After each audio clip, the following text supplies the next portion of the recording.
Eta osasun sailburuak medikuntzako tituluak lehen homologatzea exijitu dio Espainiako gobernuari. Ohar batean, Alberto Martínezek dio mediku eskasia estatu arazoa denean politika izkilarriz egiteko garaia dela.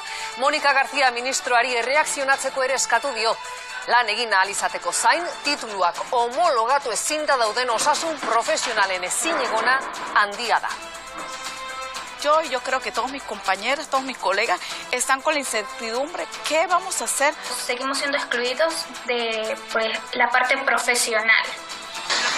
Tituluak lehen homologatzea eskatu dio Espainiako gobernuari. Oharbidez, osasun sailburuak dio, atzerriko unibertsitate tituluak homologatzeko gaitasuna Euskadira eskualdatzeko aukerari ateak isteak, bialdeko akordio politikoa zapuzteaz gainera, egoera larrian jartzen duela Osakidetza. Beraz, eskumena duenak erreakzionatu behar duela diotxo Monika García ministroari. Estatu arazonen aurrean, politika izkilarriz egiteko garaia dela dio osasun sailburuak.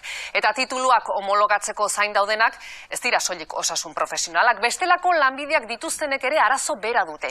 Ehunka dira gaur-gaurkoz, tasa ordaindu, gestio guztiak egin, eta esperoan daudenak, eta orain prozesuarekin zerotik hasi behar dute berriz ere. Ostiralean Gorenak eskumena Euskadira eskualdatzea eragozten duen erabakia eman ostean. Daiana eta Lasteniaren kasua da hori. Ostiralekoa kolpe latza izan da Euskadin lanean hasteko zain dauden atzerriko 200 osasun profesionalentzat. Mi alegría, mi emoción ha caído porque de verdad es triste. Berriz ere zerotik hasteko beldur dira. Están con la incertidumbre. ¿Qué vamos a hacer? Lasteniaren kasua da, erizaina da duela 4 urte, Espainiar estatuan eskatu zuen homologazioa, baina prozesua erabat etenda zegoela ikusita, Euskadin egitea erabaki zuen. Aquí hemos venido. Hemen errazagoa izango zela esan